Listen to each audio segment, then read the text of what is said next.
అందరికీ నమస్కారం అండి. ఫ్రెండ్స్, మనకి ఇప్పుడిప్పుడే మరొక బ్రేకింగ్ న్యూస్ అప్డేట్ అయితే రావడం జరిగిందండి. అదేమిటంటే ఒంగోలులో recounting election commission green signal అంటూ ఇప్పుడే మనకు ఒక అప్డేట్ అయితే రావడం జరిగిందండి. అయితే ఇందుకు సంబంధించిన పూర్తి వివరాలు అయితే మన వీడియోలో తెలుసుకుందామండి.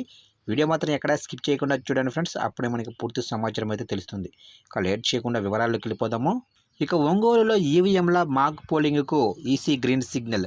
ఇక సార్వత్రిక ఎన్నికల్లో ఒంగోలు నియోజకవర్గంలో ఓటింగ్ సరళి, ఈవీఎంల పనితీరులో అవకతవకలు, అలాగనే అధికారుల నిర్లక్ష్యం తదితర అంశాలపై మాజీ మంత్రి వైఎస్ఆర్సీపీ ఒంగోలు ఎమ్మెల్యే అభ్యర్థి బాలినేని శ్రీనివాసరెడ్డి ఫిర్యాదు చేసిన నేపథ్యంలో ఈవీఎంల పనితీరును తిరిగి పరిశీలించేందుకు ఈసీ నిర్ణయించింది. ఇక నియోజకవర్గంలోనే 12 పోలింగ్ కేంద్రాలకు సంబంధించిన ఈవీఎంల మాక్ పోలింగ్కు గ్రీన్ సిగ్నల్ ఇచ్చింది. 6, 26, 42, 59, 75, 76, 123, 184, 192, 199, 245, 256 పోలింగ్ కేంద్రాల్లోనే ఈవీఎంలను పరిశీలించనున్నారు.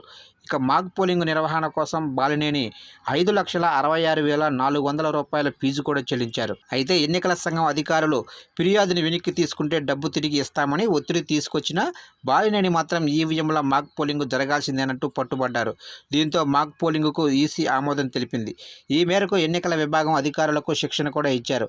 ఈవీఎంల మాక్ పోలింగ్లో ఎన్నికల విభాగం అధికారులతో పాటు బెల్ కంపెనీ ఇంజనీర్లు కూడా పాల్గొననున్నారు.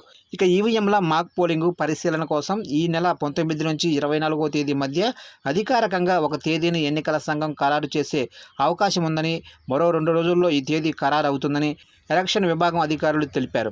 ఇక ఈ ఏడాది మే 13వ తేదీన జరిగిన సార్వత్రిక ఎన్నికల సమయానికి ఒంగోలు నియోజకవర్గంలో 2,40,242 మంది ఓటర్లు ఉండగా పోలింగ్లో 2,03,143 మంది ఓటు హక్కు వినియోగించుకున్నారు. అయితే ఓట్ల లెక్కింపులో మాత్రం 2,04,325 అయితే వచ్చాయి. అంటే పోలింగ్ రోజు పోలైన ఓట్లకు, లెక్కింపు రోజు కౌంట్ అయిన ఓట్లకు 1,182 ఓట్లు పెరగడం గమనార్హం.